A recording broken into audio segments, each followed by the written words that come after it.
El contenido proporcionado en este podcast tiene fines informativos y educativos únicamente. Cap Medical presenta.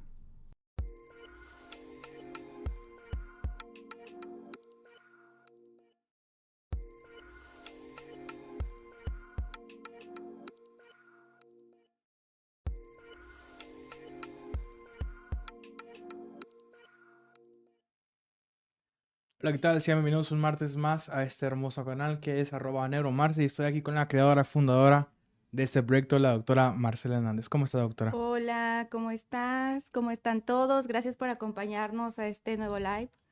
Felicidades a los Rayados que pasan a Muchas gracias, doctora. semifinales. Nos fuimos los Tuzos, se fueron los Tigres, pero bueno, habrá revanchas. Así es, buenas y felices tardes a todos los rayados que nos están sintonizando, a los Tuzos, pues les queda la Conca y a los Tigres, nos vemos de vacaciones, ¿no? El siguiente torneo. El siguiente torneo nos vemos, doctora. El día de hoy tenemos un tema muy especial, doctora, un tema que creo que ya hemos hablado en este live, si mal no recuerdo. No, es la primera vez que abarcamos epilepsia, tuvimos ahí una petición especial. Sí, es por eso que sí, vamos a cierto, hablar. doctora. Me disculpas. Es que una vez sí lo comentamos. Sí, pero no, todavía no entrábamos. Hablamos sobre el Día de la Epilepsia y algunas otras cosas, pero no habíamos abordado como tal el tema. Es una petición especial, entonces el día de hoy lo vamos a abordar. Así es, porque nos encanta complacer a nuestros televidentes, se podría decir streamers, no, streamers no es, Nuestros seguidores. nuestros viewers. Ajá. Voy a hacer la manera. El tema de hoy es epilepsia, así que doctora, sin más preámbulo, vamos con materia. ¿Me parece Sí, bien? vamos a hablar sobre epilepsia. Aquí producción hizo una amplia investigación acerca de qué es la epilepsia, porque sabemos que existen muchas personas con este tipo de, se puede decir diagnóstico médico, porque no Ujú. es una enfermedad como tal. Exactamente, muy bien dicho. Sí estudié, Sí, pero sabes, sí estudié, saben. ya, esos lives me ayudan mucho.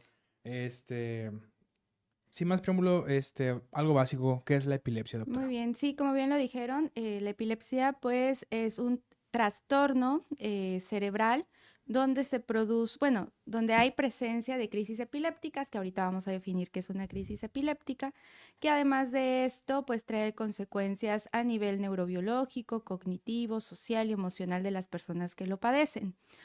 Para hablar de epilepsia, bueno, vamos a definir qué es una crisis epiléptica. La crisis epiléptica son signos y síntomas neurológicos transitorios que ocurren por la descarga excesiva o sincrónica de un grupo de neuronas. Entonces, es por esto que se producen las crisis epilépticas. La epilepsia como tal, tenemos varias definiciones. La última realizada se refiere, bueno, cómo la diagnosticamos cuando un paciente tiene dos crisis que no son provocadas, es decir, el paciente está bien, de repente tiene crisis, que sean dos crisis con un intervalo al menos de 24 horas entre una crisis y otra, es decir, me da a los 15 años y después a los 17 años me da otra crisis, sin tener algún contexto como infecciones, traumatismo o alguna otra cosa. Eh, Aparecen estas dos crisis, hacemos diagnóstico de epilepsia. O bien pacientes que, por ejemplo, tienen infartos cerebrales, que tienen una sola crisis, pero el riesgo de que padezca otra crisis es más del 60% a los 10 años, también lo definimos como epilepsia. O bien están los síndromes epilépticos, que sobre todo se dan en la infancia y en la juventud, como el síndrome de Lennox-Gastaut, el síndrome de West, síndrome de Ohtahara, que son pues síndromes epilépticos que se diagnostican desde la infancia y a eso también pues le llamamos epilepsia. Justamente, doctora, ya comentó acerca un poquito de la siguiente pregunta que tenía por usted, cómo se diagnosticaba, ¿no? Pero también nos acaba de comentar la siguiente pregunta, que es que existen diferentes tipos de epilepsia, ¿no? ¿Nos puede decir cómo se diferencian uno de cada otro? Bueno, creo que la diferenciación más importante, primero, es saber que hay diferentes tipos de crisis epilépticas. Ujú.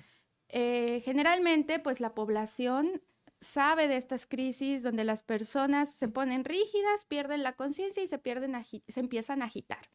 A eso se le llaman tónico-clónicas, son no las más comunes, pero las que más identifica a la población.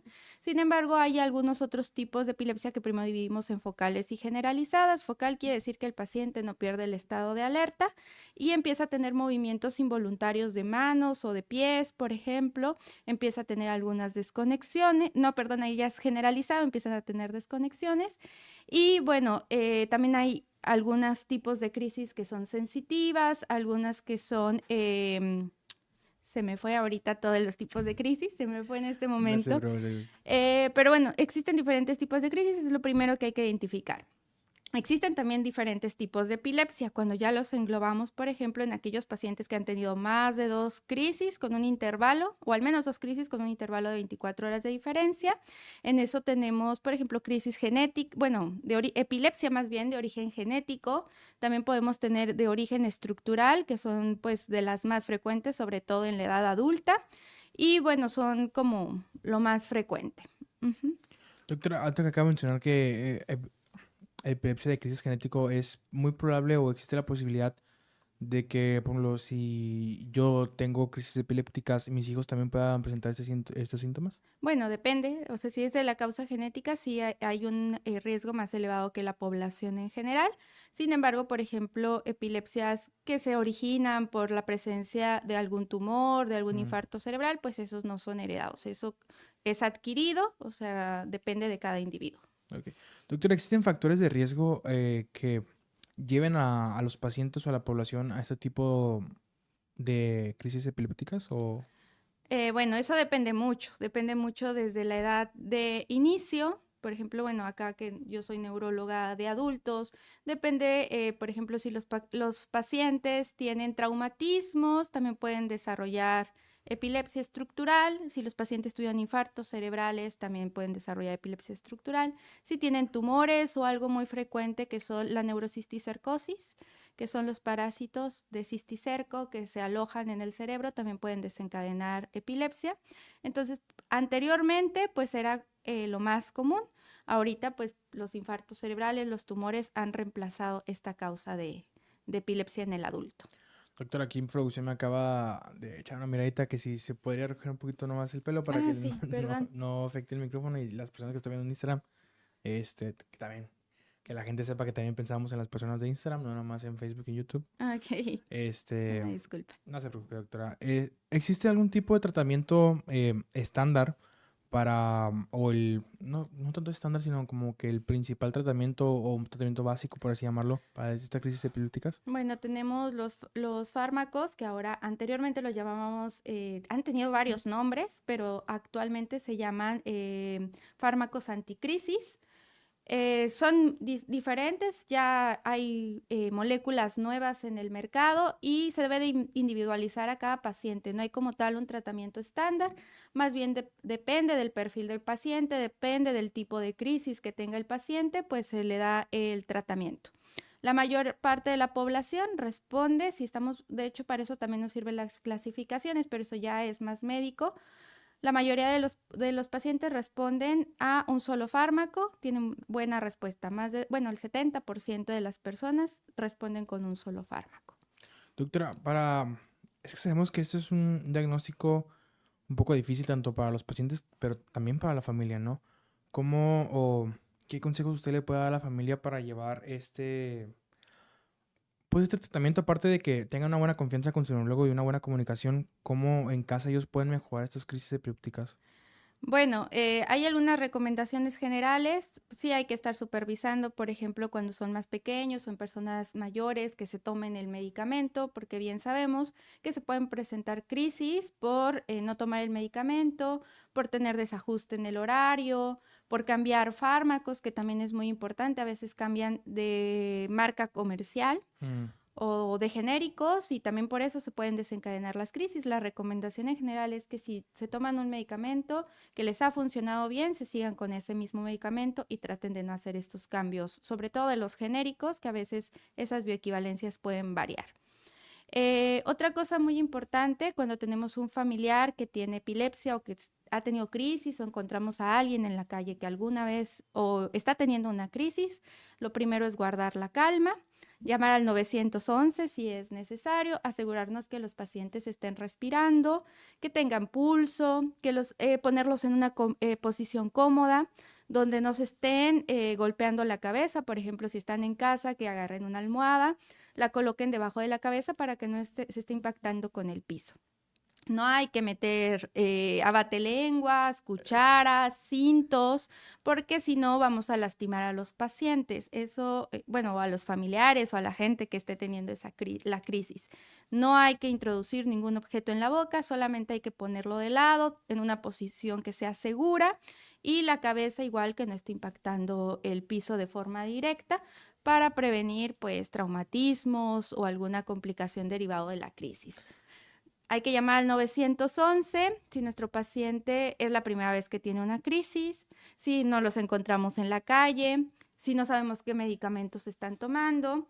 Si es un paciente o un familiar que ya se conoce con epilepsia y que está teniendo crisis, lo importante o los datos de alarma más bien para llevarlos a urgencias es que tengan una crisis de más de 5 minutos de duración o que entre crisis y crisis no recuperen su estado basal. O sea, que no despierten los pacientes, que sigan teniendo crisis o que se mantengan confusos y no se recuperen al 100%.